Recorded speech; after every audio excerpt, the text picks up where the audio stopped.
We got a tale of two bells this week. We've got rivaling the short-term rental, so some good news on that. We can share that with you.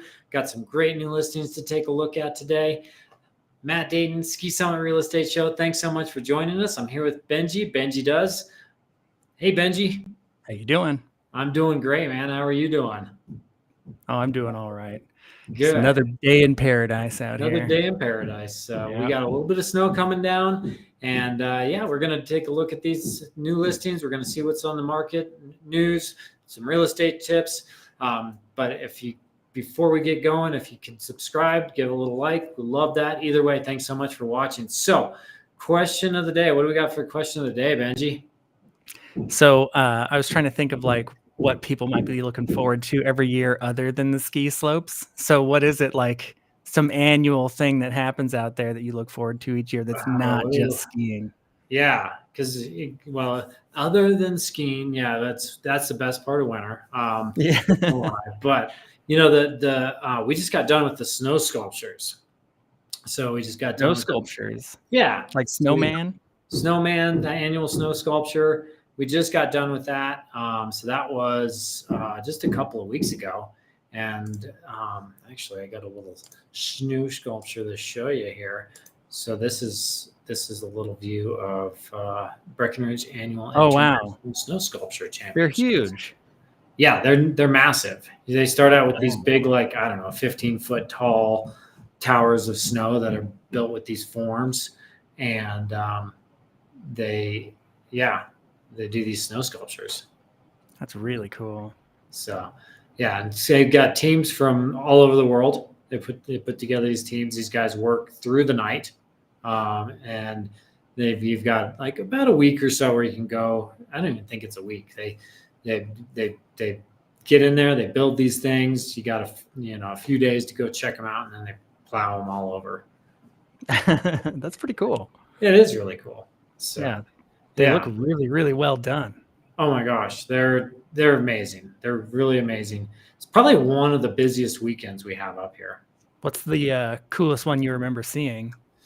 They did one. There's been so many, but they did one year that was just like this cool globe, super intricate. Like you could stuff inside of it. Okay. Yeah, it was really fun. So. But every year they just break out so many amazing pieces of art. It's pretty fun. That's cool. Yeah. So all right. How about some real estate news? How's that sound? What do we got in the news? We've got a tale of two bills. There's a rival short-term rental bill that's expected to be introduced in the Colorado legislature soon. This is kind of encouraging. So we've talked a bit about this. Bill 33, and this has been, like I said, pretty contentious. It's a little shot of Steamboat. And by the way, we should have Chris Magnotta with Guild Mortgage from Steamboat on with us today. But okay. Yeah, so he's going to join the show, talk a little bit about some market stuff. But this basically what's going on. We've talked about this already. Senate Bill 33 is saying that they're going to bring in commercial tax rates for properties that are short-term rented. So short-term rent being less than 30 days, and you can only rent up to 90 nights. And if you go above 90 nights in a year, you're going to be taxed at a commercial tax rate. This is the bill that they're proposing with the Senate Bill 33.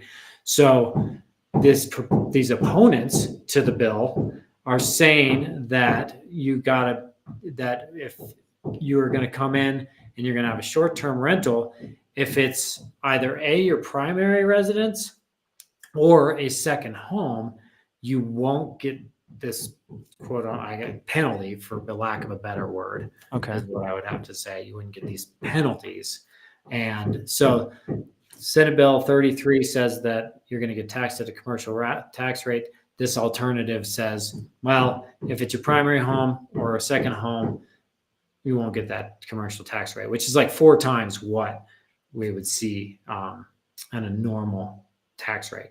So that's pretty encouraging to hear. They'll give this alternative. I hope that's what they do.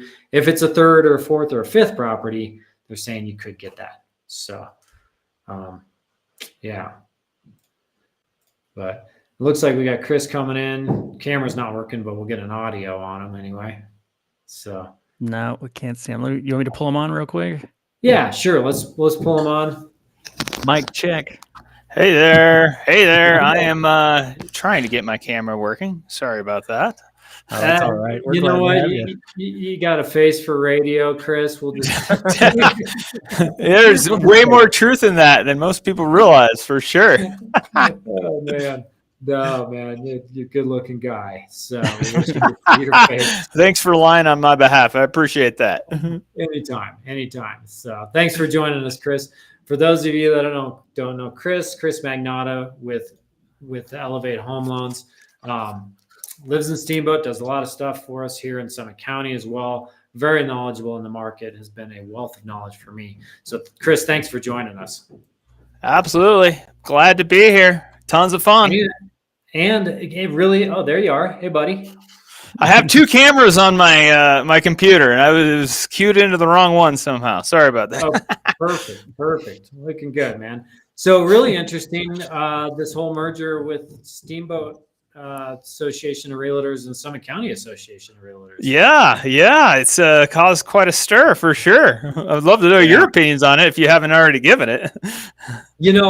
For us, I mean, it's far enough away that I'm really interested and curious in the Steamboat market, having lived there for 6 years. I'd love to know a little bit about what's going on over there. But that's a fair drive to actually go to Steamboat, try to, show property, help clients. So unless I plan on spending more time over in Steamboat, I don't know that it'll change my life much. Maybe there's some agents that'll do it. So I don't know. What's the take on it from the Steamboat side? I think it's pretty similar. I think that most people are just kind of annoyed because their logons changed and you have some things like that going on. But I think at the end of the day, I don't think it's going to change a whole lot. I think that most agents realize that at least the Steamboat agents realize they're not an expert in Summit County, and then vice versa. So I don't think it changes a whole lot at the end of the day, to be honest. Yeah, no, I agree. So, well, what I wanted to talk to you about on the show today was I wanted to bring up this. You sent out a really cool graph. Thanks for sharing that. So I wanted to share this graph that we got, and I'm gonna bring that up here. But basically, talking a bit about the correlation between mortgage rates and recessions and elections. So I was hoping you could touch on that a little bit. Yeah, for sure. So that's definitely a lot of what I'm hearing lately is people are concerned about a recession, and rightfully so. There's certainly a lot of recession indicators out there. But then I also hear a lot of people, are concerned about, elections and what happens with elections. So just kind of being a topic that has come up through my interactions with numerous clients lately, I thought it would be a fun topic to talk about. And I do like getting a little bit nerdy with some graphs and things like that. So it's kind of in my wheelhouse. But this first graph that you're looking at specifically is about mortgage rates. And so I think one of the things that people fear when coming into recessions is, what's going to happen to my house value and what's going to happen to my payment? I think those are the two big questions that people are faced with, rightfully so. And so I thought, let's find out, right? Let's graph it out. And so what you're seeing here as far as mortgage rates and recessions is pretty clear. When we have recessions, mortgage rates go down. And so what you're looking at here is a graph over a significant amount of time, and you see all kinds of different recessions in there. And the recessions are marked by those vertical gray bars. So those are kind of your recessions. And then, of course, you have the 30-year fixed mortgage, and you have that 30-year fixed mortgage laid out over the course of time. And that's Freddie Mac's survey, by the way. So Those are specifically mortgage rates reported by Freddie Mac. And so when you have, like you can see, if you go back to like the 80s, you can see interest rates during the beginning of the 80s, that recession, interest rates went from 16 to 11%, basically, right? So a lot of us are not liking today's interest rates. And as a lender, I am certainly not nearly as cool and as popular as I was a few years ago. A couple years ago, man, everyone loved me when I was cranking out 2.5%, 3% rates. But now, obviously not so popular. But at the end of the day, you can see that 1980s recession, interest rates dropped significantly. Now you move into the next 80s recession. Again, you have a big drop off from 18 basically to 13. You go to the early 90s, that recession, again, big drop off in interest rates. And again, the early 2000s, 7.3 to 6.75, then the 2008 recession, of course, that's the one that sticks in most people's minds, from 6% to 4.875. And then most recently, a COVID recession from 3.75 to 2.75. So really, what this shows you is, if there is a recession, then the chances are people are going to be able to refinance and get their payments down if they have a mortgage that they've got in the last, let's just say, year and a half. Obviously, people who purchased in 20 and 21, they're just going to stick with what they have, unless they, of course, are move up buyer situations. Yeah, and you mentioned I was watching that video of yours. When you have these gray areas with these recessions, I love this chart because like our housing market, you'd think like I went through, we all went through 2008, and like that was the big recession in our minds, and it's like the housing market crashed in 2008, and and it was correlated with the recession, but it doesn't seem like when you look at this chart that's consistent. Right. And I don't know if do you have the other chart that shows housing prices over? That's a good one right there. Yeah. So this is exactly, I think, what you're talking about here, Matt, is I think a lot of people associate recessions with reduction in housing prices. Well, the reality is that's only happened once, which of course was 2008. So like when you're taking a gander here at this chart, again, we got a long period of time, where we have all the way from 1970 basically till now, and you have what's called the Case-Shiller National Home Price Index, and what that is it's basically the gauge on the housing economy as a whole. It's the go-to standard for what housing prices do. And you can see basically it's a consistent upward trend, but then you look at like 2008, for example, and you can obviously see when things change, right? You see housing prices go down from roughly 2008 to 2012. Different markets behaved a little bit differently, but it's all pretty close there before taking off again. And so again, we got these vertical bars. These vertical bars are recessions. And so if you start looking at the different recessions, you look at, 1980. You can see house prices did not go down during those two recessions in the 80s. 1990, you see that housing prices didn't go down. The early 2000s, again, all the way through. The exception to your point is to 2008. And so I just like to clarify specifically what happened there, because I think when people associate that housing crash of 2008 to a recession, they're actually looking at it backwards. It's the cart before the horse. What actually happened during that time was we had a credit bubble. So a credit bubble is too many loans. So back then, leading up to 2008, anyone and everyone could get approved. Stated income, bad credit. I bought properties, investment properties myself, with 0 down, and they didn't even verify my income. So it's pretty crazy to think that like we had this period of time where money was just so easily available. Now, the credit bubble caused a housing bubble, which caused a recession. So I think people have to get the order correctly, and that the recession actually didn't cause housing prices to go down at all. It was the other way around. We had a credit bubble causing a housing bubble that caused a recession. So kind of the cart before the horse type of thing, and the recession itself actually didn't cause housing to go down.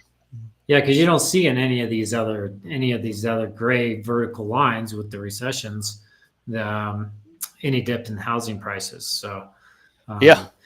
And you were kind of making a point that actually it kind of seems to have maybe the opposite effect because interest rates come down. Yeah, absolutely. So one of the things with recessions is we now have just seen from the first chart, right? We know that mortgage rates come down during recessions. That's happened in every recession, and would expect that to, of course, happen in future recessions. So the nice thing about a recession for housing is when interest rates go down, buyer demand picks up. I mean, it is a guarantee. It's literally the law of supply and demand in action right there. So when interest rates go down, buyer demand will pick up. So that's why housing performs so well in recessions. And obviously the COVID recession is the most recent one that everyone can look at, and everyone knows, what happened with that COVID recession, right? We had all these super low interest rates, and these super low interest rates got everyone excited to buy. Sure, we had high unemployment, but at the end of the day, we had so much buyer demand that was spurred on by these low interest rates that everyone wanted to move up or move somewhere or buy something. And that absolutely protected the housing market when the interest rates went down during our COVID recession. Now, you got the purple lines indicate election years. I mean, I get a lot of folks that are saying, well, we don't want to buy right now because election year and we don't know what's going to happen. And I mean, is there sense to that? I mean, no, not really. When you look at that chart, it's like, I mean, you could have picked any year, right, to be an election year, and it would have not changed anything on what your perception of that chart would be. So I think that, every year that we've had an election year, housing prices have gone up. The exception, of course, is still the same exception we talked about before, which was our 2008. But there really isn't any fundamental correlation between election years and housing prices, and even for interest rates for that matter. People tell me all the time, like, oh yeah, election years, the government want to get, rates down or rates up or whatever. But if you look at actually what's happened to interest rates during election years, I mean, it's a little bit of a flip of a coin. Some they've gone up, some they've gone down, and there hasn't really been that big of a impact on the financial world that people tend to think there is during election. We give them a little too much credit. Give them just a wee bit, just a wee bit. Yeah. In the White House. So yeah. Awesome. Well, Chris, thank you so much for sharing that. Really appreciate you joining us on the show today. That was really helpful information. Thought this chart was great. So yeah. Absolutely. My pleasure. All right. Save some of that great powder and Steamboat for me. Okay. Yeah, absolutely. Wait, man. Thanks a lot. All right. See ya. Awesome. That was super helpful. He's a wealth of knowledge. I love having him on here. So yeah. We'll have to show off his YouTube channel before we sign off today. Yeah, definitely. Good info. So what's up next? What's on the docket? The next thing we've got is the real estate tip for today. I know what I'm going to do for the thumbnail already, and I'm loving it. So today's real estate tip is what are some signs that your hot tub needs maintenance? I keep talking about these hot tubs, but they're in almost every one of these houses. They are. What are some signs that your hot tub needs maintenance? Well, there's the obvious, which is like just straight up like color and odor. It's yeah. My wife and I we were sitting in the hot tub the other night and trying to figure out some calculations on the cost of ownership of a hot tub. So figure it's probably somewhere like around $80 a month or something. So Really? yeah, it's not, well, that doesn't include the price of the hot tub. So Yeah, you get some crazy 80, thing. $100. And we do the maintenance ourselves, so we, with the chemicals and all that stuff. So, but every once in a while you get a pump that goes out or a motherboard or whatever. So you got to factor those in. So, our 10-year-old hot tub probably, about that. And electricity and stuff. But yeah, definitely just, got to make sure that you're staying on top of the chemicals. You got to make sure that you're keeping up with those. Once it starts to go south, it's kind of hard to bring it back around. Making sure that you're keeping your filters changed out. That's going to stress your pumps less. Making sure those chemicals are right is going to keep the scale from building up.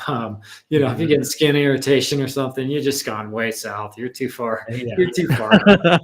So, but the hot tubs, it's just such a good way to just take those skier legs off of you at the end of the day. So they are heavy, I swear. I only went snowboarding the one time. I was pooped. My legs were toast.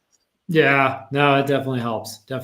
So, if you have, we could put some of this stuff in the show notes, but there's definitely a whole list of different things that you can go with. But as far as hot tub maintenance companies up here, we got Purity Spas, we got Rocky Mountain Hot Tubs, Heavenly Times. All these guys will help keep your hot tub up and to snuff so that you're not coming away with a rash. Yeah, that'd be awful. No thanks. So yeah, that's the hot tub. But all right. Yeah. So now we got our top 5, right? No, you're going to show us how the market's doing, or we did that with that was with Chris. Yeah, we did that with Chris. I got thrown off. I've got this schedule I got to stick with. All right. Yeah, the MLS check. That's what we've got now. Top 5 properties for the week. Top 5. Excellent. There it is. We need to have sound effects for the show like that. That'd be so fun. We need to. Little Wayne's All righty. So our first one is a condo in Keystone for $625,000. Yep. Good little Keystone condo, 1 bed, 1 bath, 551 square feet, right in the heart of River Run. So that whole River Run area was built in the 90s.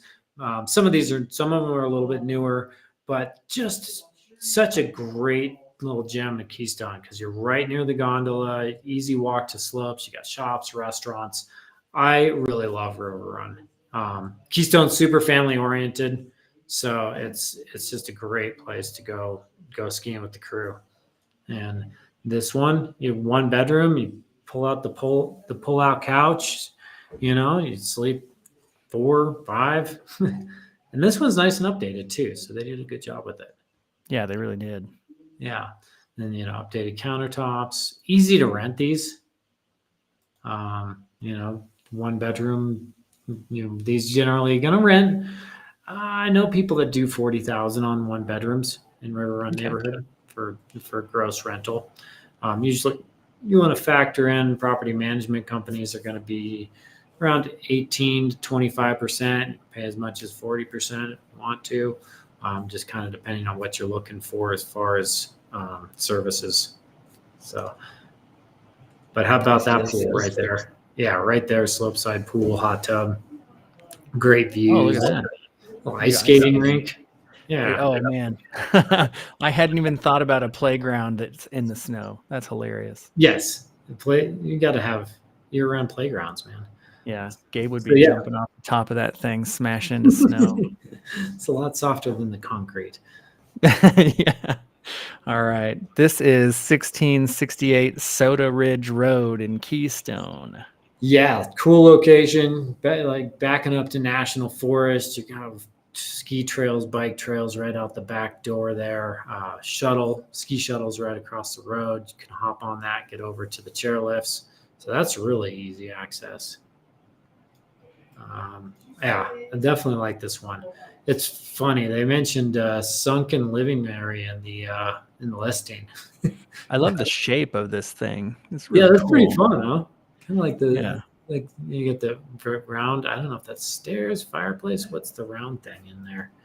You'll have to show me. I'll try to. Is this what's sunken? This little tiny. I think so. Yeah. Oh, You I know, got excited.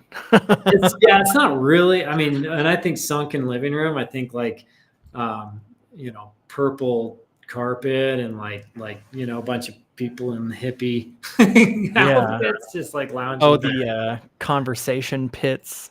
The conversation pins. I Yeah, love those things. I feel like if you own that, you might be Austin Powers or something. exactly. Yeah, Austin Powers is exactly. Right. There was definitely some sunken living rooms, but this is like what 77 build. Wow, it's as old as me. This is cool. I like this thing. Yeah, and I like the location of it. It's just a standalone home in Keystone. You got the garage, 3-bed, 3-bath. Under $1.5 million. I think that's a good opportunity to own a freestanding place in Keystone Oh yeah, this is solid. with a sweet location. Yeah, it's a little bit older, a little more dated, but man, a great opportunity. Yeah. I wish I could see what this looks like in the springtime or summertime. Yeah, that's a pretty area. Lots of trees. All right. Next house is 519 Primrose Path for $1.5 million. Yeah, 519 Primrose. So this one, Breckenridge area. This is actually a good Breckenridge investment short-term rental property. So this one is going to be right near the base of Peak 9. You got easy access, kind of walk across the road and you're at the slopes there. You got a couple chairlifts you can get to pretty easily. You got in the summertime, great easy access to hiking and biking trails, short little walk to Main Street, Breckenridge, shops and restaurants. It's pretty good location, Breckenridge location there. So Cool. Main Street's one block over to your right. What? Putting my hand over it, but I can't. Oh, really? Over here. We need to be able to do this in VR. I think that'd be cool. We'll be there. We'll get to it. So this is a condo. Oh, wow. Yeah, you can see it's like right there, right in the heart of it. Man, this is a pretty unique looking condo. It is. You come in, it's got a garage, which is awesome. Nice to have the garage. You come in up the stairs, you got kind of a main living area, and then up again to the kitchen dining area. And then you up again to bedrooms. So it's a multi-level. Is your hot tub? Your sunken This hot is tub? on the porch? Yeah, there's like a little back patio. You got set in, so you kind of get. It looks like you'd have some pretty good privacy back there. Yeah, that's crazy. I normally see with condos they have a sauna you can use, or a spa or whatever. Yeah, the hot tub. Yeah, I wasn't expecting that. Yeah, Look at this bathroom. It's got its own nice bathroom. I love that. It looks like they remodeled that. It's interesting. Yeah, this is a really big condo. It is pretty good size. Yeah, what is this? It's like I'm just under 1,400 square feet. So yeah, that's a really big condo. It is. And it has a garage, and it has a spa. This thing is loaded. Yeah, close to slopes, close to town. You can rent it. It's got it all. I think that'll be a good pick. That's a dream property right there. I think that one ticks a lot of boxes. Sure does. All right. Next house I've got is 237 Moonstone Road in Breckenridge for $2.4 million. So Moonstone Road is just outside of town. You kind of go up this. It's kind of a steeper hill going up this climb as you go up to Moonstone Road. So they actually do when they do this Colorado bike race thing. It's like guys that are on like Tour de France. Like these are the major guys, and they come riding up this road. Really? Yeah, and it's a climb. And that long stretch of the road down at the bottom of the screen there, they go up that thing, and they pedal up it like it's nothing. But it's pretty cool. That's the place to go watch that race. But anyway, that said, a little bit steeper hill coming up out of town. but it's still really close, easy access into town, and lots of really good trails right around there. That's a good looking house. Yeah, you got the 2-car garage. Looks like you got nice big open glass pane windows looking out the front there. Can I ask a non-local guy question? Yeah, What kind of a tree is this? that is just a lodgepole pine tree. Okay. So I expect trees up this high to like be bushy all the way down. I thought these were palm Actually- trees from actually a palm tree. that's the North American Colorado palm tree. Look how cool the ceiling is. Nice big wood paneling ceiling all the way through that. Yeah, Big old fireplace. fireplace. You got a This is another one of those sunken areas. I didn't even realize we should have a theme. This is a really interesting looking kitchen. I love this cabinetry. Yeah, this looks like a kind of it almost looks like a bamboo. I don't know what that is. Oh yeah, kind of a little bit of. Now look at that. Whoa. Isn't that crazy? I was trying to figure out what the heck I mean, somebody put in a ton of Yeah. effort. That is wild. That is really, really intense. That's a labor of love right there. Yeah. Was not expecting that. That's pretty rare. Yeah, I've never seen anything like that. Oh, I love this though. This is the third time I've seen this where you've got this pass-through fireplace. Well, that's like the listing we have there at 401 Silver Circle. That's This is unique too, where you've got opposite side sinks. Right, and I guess that's a mirror in the middle, not a piece of glass. That'd be weird if it was a piece of glass. You're You can play some pranks on people. You're messing with somebody like the Yeah. thing. Yeah. So. We got a bar. There's a whole area down here. No, there's more to it. The party goes on. Garth, the party goes on. Party on, Wayne. So just under 4,200 square feet, 5-bed, 4-bath. Just hit the market. We got 2 days on the market. That's Very nice. That's a cool spot. This is 210 Galena Street, number 1 in Frisco. Almost $3 million for this one. So just a couple blocks from where I am right now. And new build. Oh yeah, pulled the map there. New build. Close to Main Street Frisco, and the Main Street Frisco is like so cool. It's got all these great little shops, it's got great little restaurants. You just walk up and down it. They do fun things like for wassail days in the winter. You just go around the different shops and drink their hot cider. Head down to in the summertime, walk down to the marina. They got the little restaurant down there and jump in the lake, whatever. This is a river right here, isn't it? Yeah, that's a 10-mile there. That's awesome. Yeah, that's a nice little creek going through there. Feeds into Lake Dillon. Look at this. This looks like an eyeball.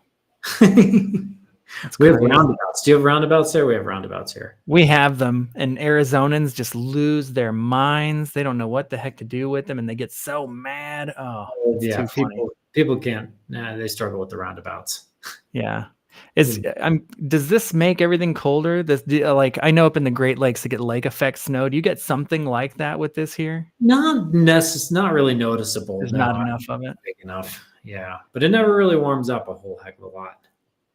All right, let's take a look at this house. Condo? Yeah, so this would be like what do they? It's always a little tricky, but this one's a townhome. Townhome. Okay.